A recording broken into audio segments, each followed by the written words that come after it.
A lot going on. Again, a lot coming into the newsroom. For more on the Iran war, let's go to John Hanna. He's a senior fellow at the Jewish Institute for National Security of America and a former national security advisor to Vice President Dick Cheney. John, welcome back to the show. Let's start with this breaking news. We know the Strait of Hormuz is closed again. That's according to Reuters. And according to CENTCOM, we have launched our third round of strikes this week. Your reaction?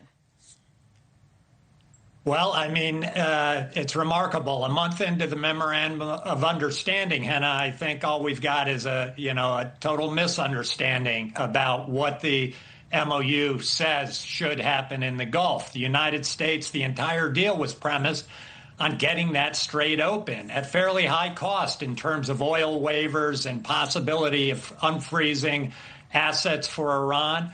But the Iranians have shown that Hormuz, the control of Hormuz, their exclusive control, has become a new red line for them, that they're not going to give up.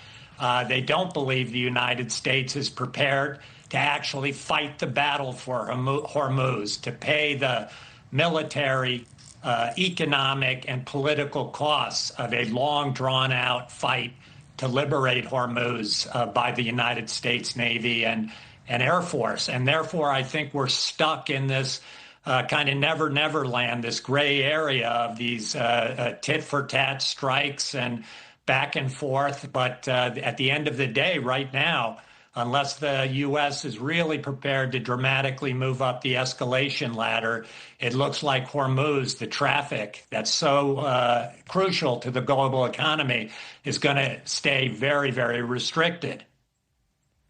You mentioned the escalation ladder. A moment ago, Secretary of War Pete Hegseth wrote this on Twitter, just this: Iran made a poor choice, now they pay. So is escalation the only way forward, since we know diplomacy isn't working? At what point does retaliation become a sustained military campaign?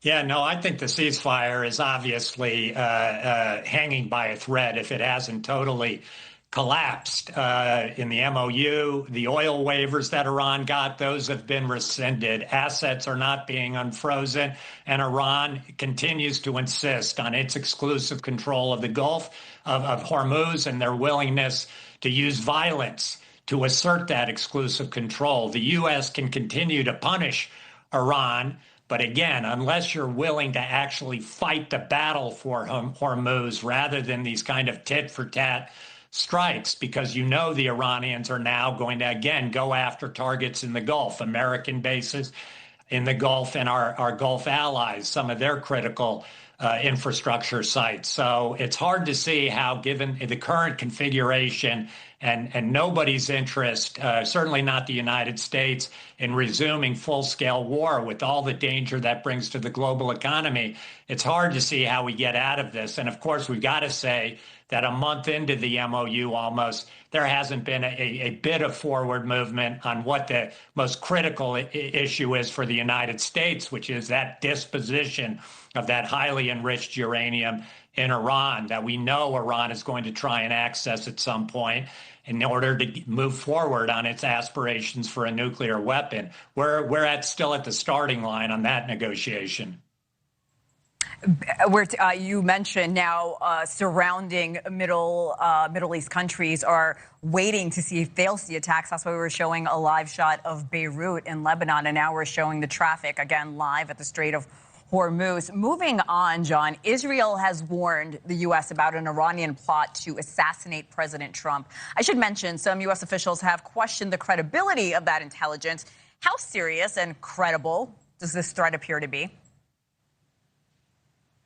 Well, I mean, without having seen the threat, we're, of course, speculating, but clearly it seems that the people around the president himself have taken it very seriously. We know the Iranians, for the past 5-6 years, have had American officials in the Trump administration high on their target list, including plots against the president himself.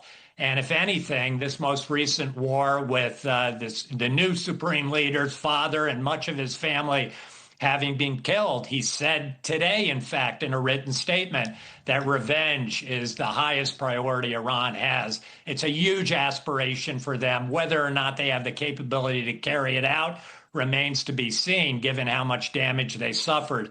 But I don't think anybody around the president can take these kinds of threats to his life unseriously. They've got to be taken with the utmost seriousness.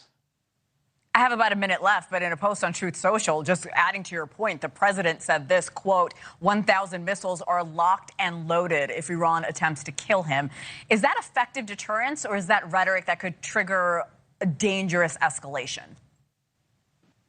Well, I'm less concerned about the escalation than just the fact that I think one thing this 4 months of war has taught the Iranians, there's been an awful lot of rhetoric from the president, promises to obviously end the civilization, open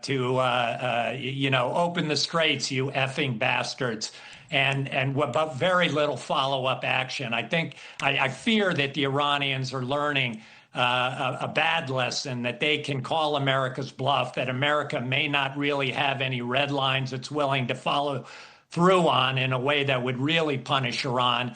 And therefore, the risks, I think, of Iranian overreach and miscalculation, as we've seen for the last week, including today, is very, very high, that at some point they push the United States beyond what it can continue to tolerate. And we're back then into a full-scale war with all the implications for the global economy that nobody wants to see. And yet we could easily stumble into that. Yeah, Iran has long said that time is on their side. John, Hannah, a lot of this came in moments before you came on TV. Thank you for explaining everything and, of course, your analysis on this foreign conflict. We'll see you soon, John. Thank you.